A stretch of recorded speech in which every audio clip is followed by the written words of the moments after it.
Chapter 3 Structure of the Therapeutic Interview.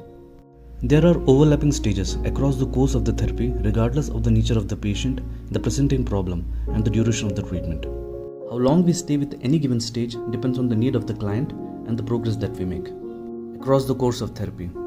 In the first session, we start by providing a cognitive rationale.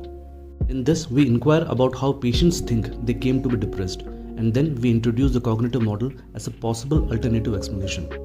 By the end of the first session, we provide training in systematic self-monitoring so that the patient can track variations in their mood and activities and to look for connections between them. We also begin teaching behavioral activation strategies intended to help the patient get moving so that the patient begins to use their own behaviors to test their beliefs. By the third or fourth session, we teach them how to identify negative thoughts and biases and how to relate those thoughts to affects and behaviors. By the fourth or fifth session, we teach the patients how to examine the accuracy of their own beliefs. Finally, we set time aside in the last several sessions to focus on relapse prevention and termination. By the 10th session or so, we start focusing on clients' core beliefs and underlying assumptions. This table provides a layout for the therapy progression and the lesson plan for the skills and specific strategies we want to teach the patient. It's preferred to schedule 2 sessions per week in the first few weeks of the treatment. It helps keep the momentum going and overcome the inertia and pessimism in the initial sessions. Structure within the individual sessions. The session can be divided into 3 parts. The structure can be modified as needed, but the following serves as a useful guide. Start the session with a brief update and a mood check. Then ask the client to provide a brief bridge from the previous session, and then set the agenda for the current session. Agenda for current session not only helps discussing content that is important to the client, but also to maintain some consistency from session to session. It usually starts with the review of homework assigned in the previous session, and then proceed to a discussion of issues on the agenda with assigning homework if it's helpful, and capsule summaries provided by the client before moving on to the next item, which helps them to retain the most important aspect of the discussion and affords us an opportunity to correct any misconceptions they might have. Near the end of the session, we ask the patient to generate a final summary and feedback and make a final mood rating. The following table summarizes the structure of individual sessions. Establish an agenda at the beginning of the session. The therapist takes the lead in setting the agenda in the early sessions, as the process is new to the client. We arrive at a consensus with the patient as to how to spend the allotted time, and this should include patient's experiences since the last session and review of the homework. Monitoring of homework is very important, as it ensures that the client is working to produce changes outside of the session and to facilitate the acquisition of skills. The agenda typically considers problems that are most troubling for the patients at the time, and we try to weave specific cognitive skills into them. We also consider feelings and concerns that emerged from the process and content of the previous session. We also have to be alert to any sensitive topics that the patient may be reluctant to bring up, such as suicidal thoughts or critique that might hurt the therapist. Encourage them to imagine the session drawing to a close and ask, is there a topic you would regret not discussing today? Suicide is a topic that supersedes all others, and it becomes the main item on the agenda the first time the patient brings it up. Remember, enhancing the patient's reason for living is the surest way to reduce the risk of suicide.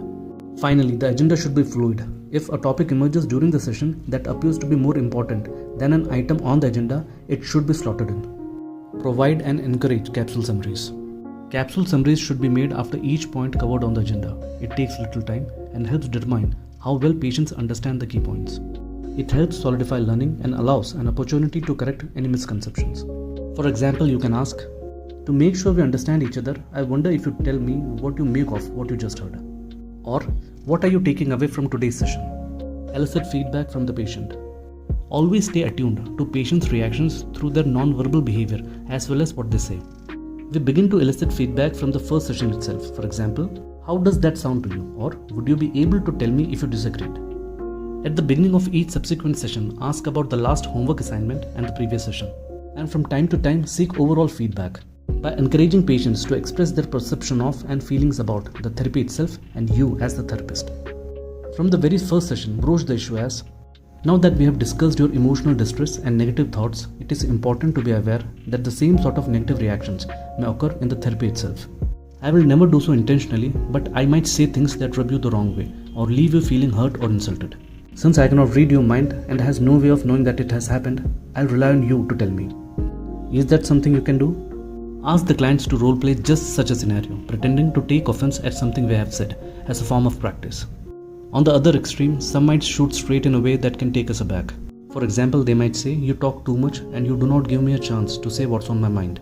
When this happens, we acknowledge our fallibility and say, "If you think I'm talking too much, please interrupt me or use a signal such as waving your hand."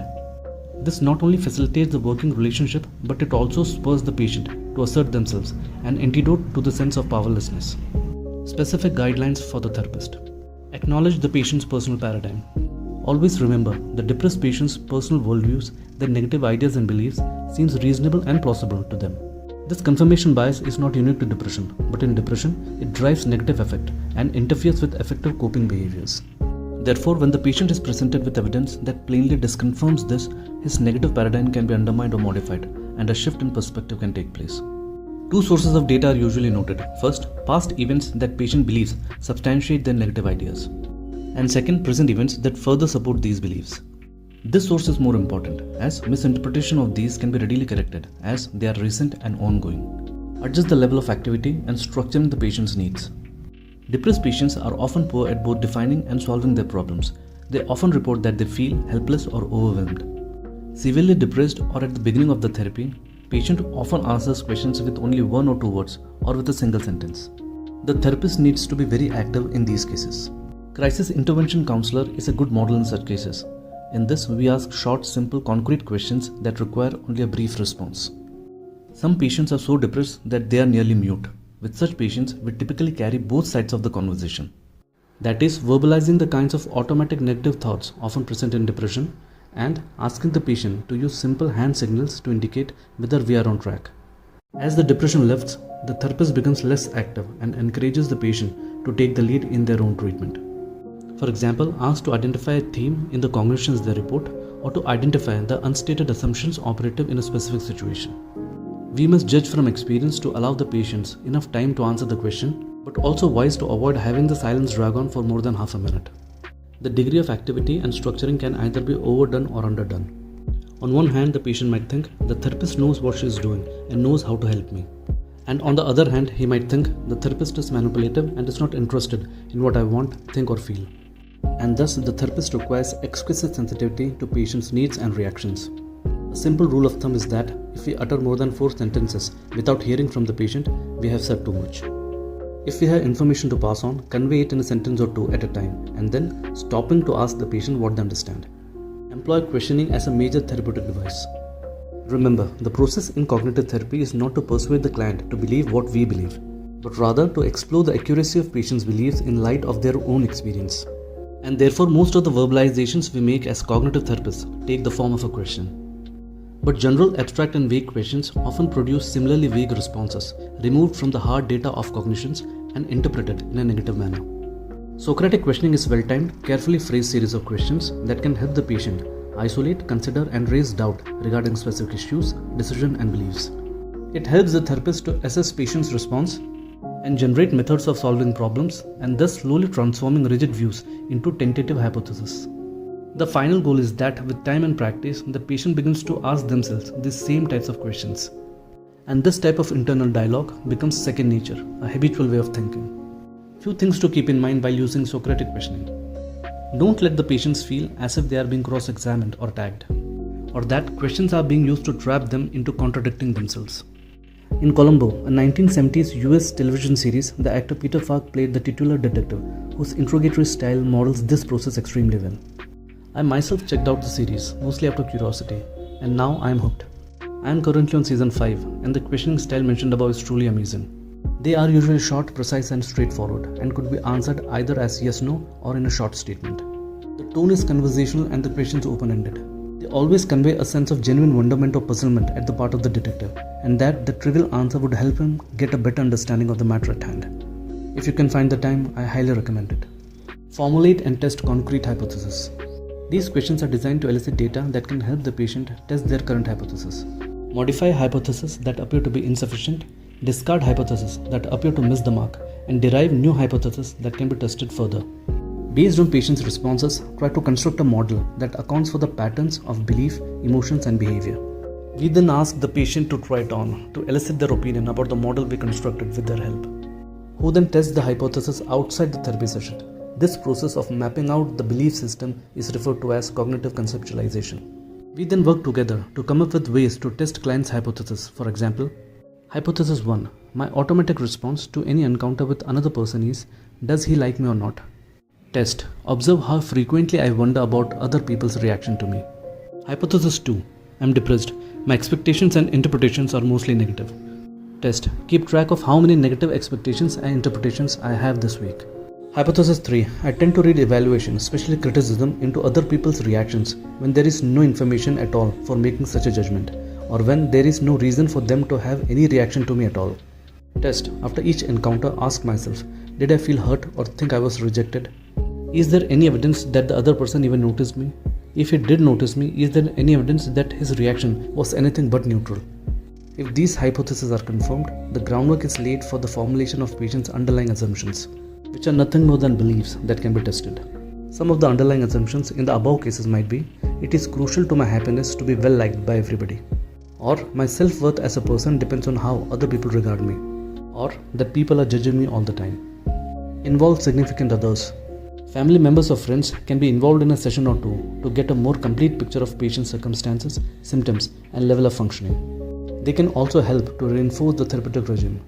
This also reduces the likelihood that they will engage in anti-therapeutic behaviors such as over-solicitousness, counterproductive suggestions, reinforcement of avoidance, or scolding. And if stress between the significant other and the patient has contributed to the onset or the continuation of the depression, it might guide us towards couple or family therapy. Utilize ancillary techniques. A variety of aids are used to reinforce and extend the impact of therapeutic interview, such as listening to an audio tape or watching videotape of the session after it's over. This can be useful in correcting some of the distorted perceptions and maladaptive behaviors. Some patients take notes and some even draw pictures. Nowadays, clients can just snap a picture with their smartphone to retain a record of the written products from the session. Review the tape of last session before going into the next when necessary. Use humor judiciously. Humor, when used carefully, can shake up the patient's belief system if it does not directly attack the specific belief or in any way insults or belittles the patient, as it allows the patient to observe their notions from a distance. Summary and conclusions.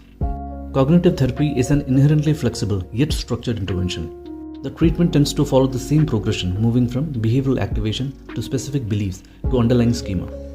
Each session follows the general progression of setting an agenda in the beginning and soliciting capsule summaries from the client. And the speed is determined by how rapidly the client progresses. The Socratic questioning helps the client understand how they think about themselves, their world, and their future.